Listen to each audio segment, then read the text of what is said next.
Hello everyone! Connie Rosario here! For today's video, itry naman natin ngayon yung chicken cutlet. Ang tawag daw dito is chicken cutlet. So nabili ko siya sa Indian restaurant sa Calicut. Ang pangalan ng restaurant is Calicut Restaurant. Chicken cutlet daw ang tawag dito. So it's Kerala, food na gawa sa chicken. Sabi nila, sa loob daw nito is chicken meat. And then outside is parang bread siya. Bread with some powder. Okay, so ayan siya. So, I bought it for 2 dirhams. 2 dirhams only. So, itry natin guys kung ano ang lasa ng chicken cutlet from India, Kerala. So, ayan guys, see? With some powder, sprinkled powder. So, open na natin guys. Ayan. Okay. So, ang laman pala niya sa loob is parang grinded chicken meat. Yon, grinded chicken meat sa loob. See guys? Ayan. So try natin guys kung ano ang lasa, kung masarap ba itong chicken cutlet ng India.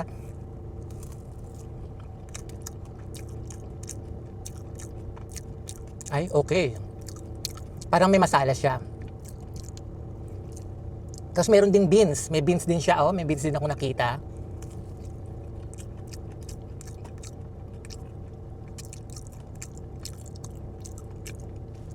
In all fairness, malasa siya. As in, malasa siya, masarap. Masarap siya. Masarap yung lasa niya. See, may mga dahon din. So, nakita ko, may dahon. Ayan.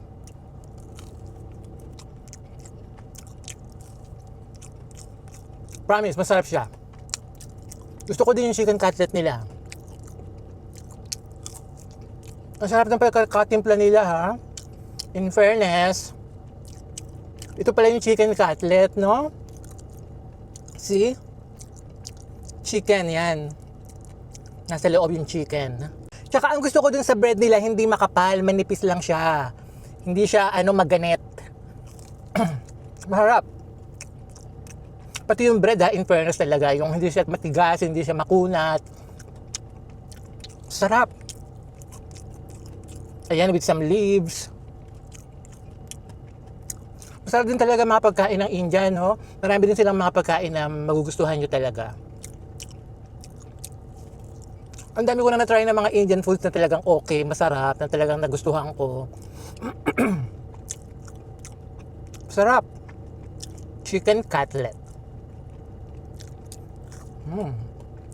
So, itry nyo siya. Diyan lang siya sa Rahmat Calicut Restaurant. Indian restaurant siya. Okay? Ito nabili ko sa Hamdan area. Maubos ko na.